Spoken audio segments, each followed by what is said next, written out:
So here we are back in the kitchen. We've just been to the neighbourhood food market at the Vesta Park where we met Michel Yammine, the guy who makes the gorgeous Lebanese food.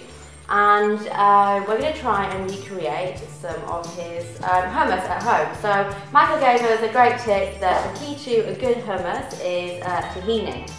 So other ingredients that we need for hummus, of course, are main ingredient chickpeas.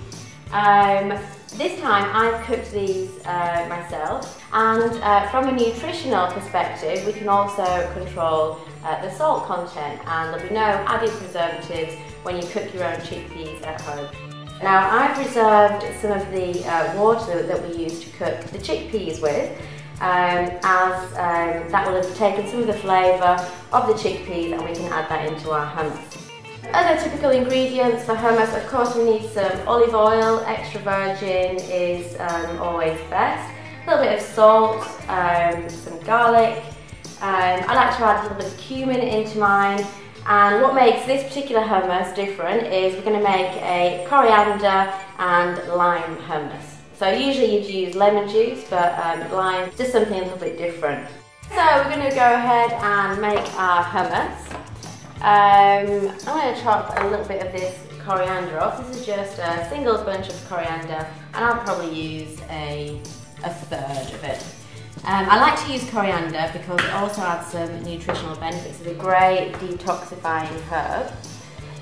So off that goes in there.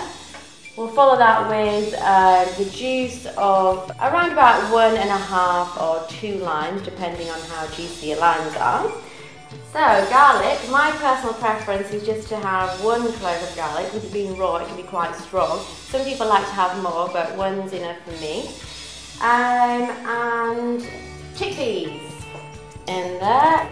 Follow that with our cumin. We've got just over ½ a teaspoon of cumin in there, and I'm going to put in about 1 teaspoon of salt. Following that with our tahini. So the tahini adds a really smooth velvety texture, and we've got about 4 tablespoons of tahini in there. From a nutritional perspective, tahini is actually incredibly healthy. It's really rich in calcium and iron, and it's also a good source of protein and fibre. So as Michael said, this is the most important ingredient. Follow that with our water. I'm going to start off with half of this, and you can always add the other half later. Okay, and our final ingredient, the extra virgin olive oil. Let's just go with 2 tablespoons of this. Lovely. And we're going to whiz all that up. Off we go. Might be a little bit noisy.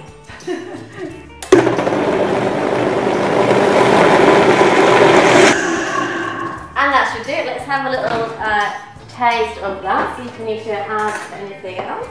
Just keep adding liquid, either the extra water that we had or a little bit more oil, until you get this kind of really smooth, velvety consistency.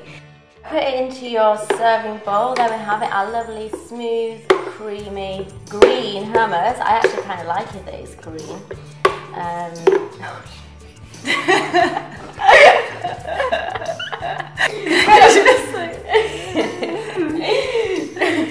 Try to hit the bowl and not get it all over the table. There we have it, our coriander and lime hummus. So easy to make, simple, healthy ingredients, and it really tastes great. Thanks to Michael for the secret tip, and hope you guys make it at home.